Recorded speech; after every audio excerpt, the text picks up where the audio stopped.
রাধে রাধে বন্ধুরা, কেমন আছো সবাই? তোমরা আশা করছি সবাই সুস্থ আছো, ভালো আছো। আমিও মোটামুটি আছি। তো আজকে একটা ডালের রেসিপি আমি আপনাদের সঙ্গে শেয়ার করব। মোটামুটি আমরা সবাই ভালোভাবে ডাল রান্না করতে পারি। তো আমি এখানে আমার বাড়িতে যেভাবে আমি ডাল রান্না করে আমার ছেলেদেরকে খাওয়াই, সেটাই আমি আপনাদের সঙ্গে শেয়ার করছি। শীতকালে এরকম সবজি দিয়ে ডালের রেসিপি হলে গরম ভাতের সঙ্গে একদম জমে যায়। আমার ছেলেরা তো খেয়ে খুব ভালো পেয়েছে, খুব প্রশংসা করেছে, বলেছে খুব টেস্ট হয়েছে। তাই আমি আপনাদের সঙ্গে এটা রেসিপিটা শেয়ার করলাম। প্রথমে আমি মুগ ডালটাকে ভেজে নিলাম। মুগ ডালের থেকে একটা সুগন্ধ বের হওয়া পর্যন্ত ভেজে নিচ্ছি, নাড়িয়ে চাড়িয়ে, কারণ যাতে ডালটা পুড়ে না যায়। তারপর ডালটাকে ধুয়ে কুকারে 3টা সিটি মেরে নিলাম। 3টা সিটি মারা হয়ে যাওয়ার পর ডালটাকে নামিয়ে আবার এর মধ্যে শিম আর টমেটো দিয়ে আবারও 3টা সিটি মারিয়ে নিয়েছি।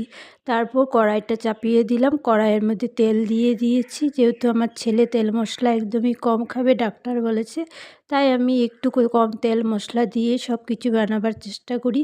তো অল্প তেল দিয়েছি, দিয়ে ওটার মধ্যে শুকনো লঙ্কা, তেজপাতা আর মেথি ফোড়ন দিয়ে দিয়েছি। দিয়ে তারপর ফোড়নটা যখন ভালোভাবে লাল লাল করে ভাজা হয়ে গেছে, তারপরে এর মধ্যে আমি গ্রেট করে রাখা আদা দিয়েছি।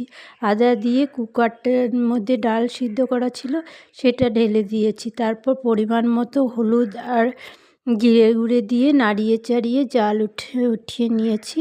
তারপর দিয়ে দিয়েছি জিরা, কাঁচা লঙ্কা, আর স্বাদের ব্যালেন্সের জন্য নিরামিষ রান্নাতে একটু মিষ্টি দিলে ভালো লাগে, তাই অল্প চিনি দিয়ে দিয়েছি।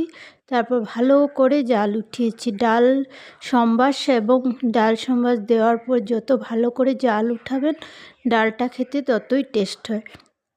তো আমি এখানে ভালো করে জাল উঠিয়ে নিয়েছি, চিনি দিয়ে দিয়েছি। দিয়ে শীতকাল আবার ধনেপাতা দেবো না রেসিপিতে, তাই কখনো হয়, তাই দিয়ে দিয়েছি শেষের দিকে কিছু ধনেপাতা কুচি করে দিয়ে আর একটু নাড়িয়ে চাড়িয়ে জাল উঠিয়ে নামিয়ে নিয়েছি।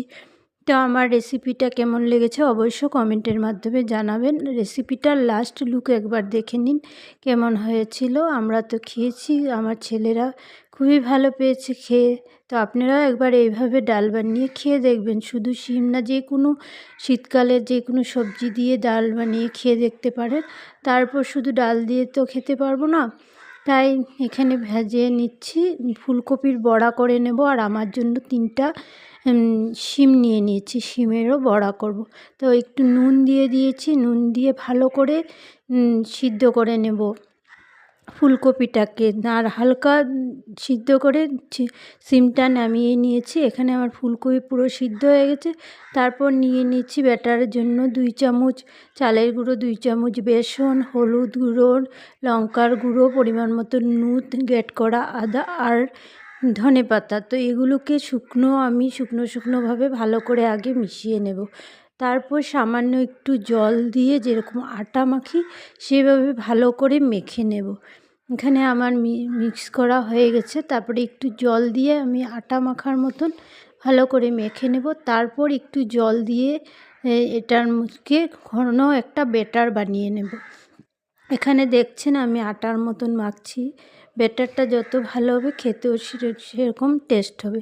তো এই যে দেখতে পাচ্ছেন একটা ঘন মোটা ব্যাটার আমি বানিয়ে নিয়েছি। তো এর মধ্যে ফুলকপিগুলো দিয়ে দেব। ফুলকপিগুলো দিয়ে হালকা হাতে আমি মেখে নেব। জোরে মাখলে ফুলকপিগুলো পুরো 100% সিদ্ধ আছে, তাই ভেঙে যেতে পারে। হালকা হাতে মেখে নিয়ে কড়াইয়ে তেল দিয়ে বসিয়ে দিয়েছি একদিকে। তো ওইদিকে কড়াইটা গরম হয়ে গেছে। তারপর এর মধ্যে আমি সাদা তেল দিয়ে দিচ্ছি পরিমাণ মতো।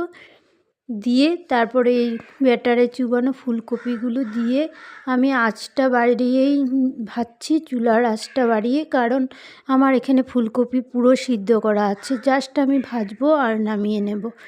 তো এখানে পুরো আঁচ দিয়ে আমি ফুলকপিগুলোকে দিয়ে দিচ্ছি, দিয়ে লাল লাল করে ভেজে নামিয়ে নেব। নামিয়ে গরম ভাতের সাথে পরিবেশন করেছি। তো আমার ছেলেরা খেয়ে খুবই ভালো পেয়েছে। এদিকে ভাজা হচ্ছে আর আমি গরম গরম ভাতটা বেড়ে নিয়েছিলাম। ফুলকপি বড়াগুলো হয়ে গেছিলো। তারপর আমরা গরম গরম ভাত, ফুলকপির বড়া আর ডাল দিয়ে খেয়ে নিয়েছি। তো সেদিন খুব জমে গেছে রেসিপিগুলো, খেতে খুবই ভালো লেগেছে। আমার ছেলেরা তৃপ্তি করে খেয়েছে, তাতেই আমার রান্না করার সার্থক হয়েছে। আপনারাও এইভাবে খেয়ে দেখবেন শীতকালে একবার হলেও।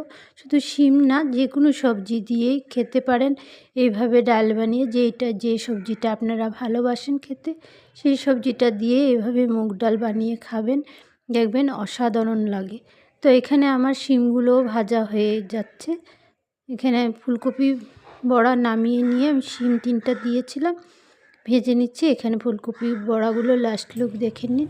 তারপর ভাত নিয়ে নিয়েছি প্রতিদিনের মতনই। আমি ব্যালকনিতে বসেছি খেতে, আর ছেলে বসেছে ঘরে। বাই, রাধে রাধে। আজকের মতন ভিডিওটা এখানেই শেষ করছি। আপনারা সবাই সুস্থ থাকুন, ভালো থাকুন।